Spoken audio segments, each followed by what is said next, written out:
तर आजच्या पुण्यातल्या राहुल गांधींच्या या कार्यक्रमाला जाणाऱ्या लोकांकडून QR कोड त्यांना देण्यात आला। QR कोड स्कॅन केल्यानंतर एक फॉर्म ऑनलाईन भरून कार्यक्रमाच्या स्थळी इच्छुकांना प्रवेश दिला जाणार आहे। तर नेमकं हे रजिस्ट्रेशन कसं करावं याची माहिती आमचे प्रतिनिधी अक्षय बडवे देत आहेत। पहा, सध्या काँग्रेस भवनमध्ये आणि ठिकठिकाणी आपण जर बघितलं तर जे पोस्टर आहेत त्यावर देखील जे QR कोड आहेत ते लावण्यात आलेले आहेत। जी रजिस्ट्रेशनची प्रक्रिया आहे ती याच QR कोडच्या द्वारे करण्यात येणार आहे। ही QR कोडची प्रोसेस नेमकी कशी असणार आहे आपण आता पाहणार आहोत। हा QR कोड जो आहे तो आपण आता या ठिकाणी स्कॅन करतो आहोत।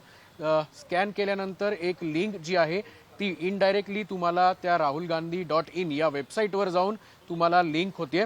Join Rahul Gandhi in Pune on 22 August अशा नावाचा एक पेज जे आहे ते देखील तुम्हाला येईल या ठिकाणी। आणि आपण जर पाहिलं तर हा एक फॉर्म जो आहे तो देखील या ठिकाणी भरायचा आहे, ज्यावर आपण बघतोय की फुल नेम आहे, तुमचा मोबाईल नंबर आहे, वेअर आर यू फ्रॉम म्हणजेच तुम्ही कुठून आलात त्या जिल्ह्याचं नाव, आणि त्यानंतर हा फॉर्म जो आहे तो सबमिट करायचा आहे। एकंदरीत छात्रों की गूंज हा पेजवर तुम्हाला हा QR कोड एकदा स्कॅन केला की तुम्हाला घेऊन जाते आणि हा एकदा तुम्ही रजिस्ट्रेशन केलं की त्यानंतर तुम्हाला थेट त्या ठिकाणी जाऊन जो मुख्य कार्यक्रम AISSच्या मैदानावर होणार आहे त्या ठिकाणी जाऊन तुम्हाला तुमचा फोटो ID नेणं आणि त्या ठिकाणाहून जो बँड तुम्हाला बॉक्स ऑफिसवर देण्यात येईल तो बँड बांधून मुख्य कार्यक्रमाच्या स्थळी तुम्हाला प्रवेश जो आहे तो दिला जाणार आहे। कॅमेरामन किरण काजळेसह अक्षय बडवे, साम TV न्यूज।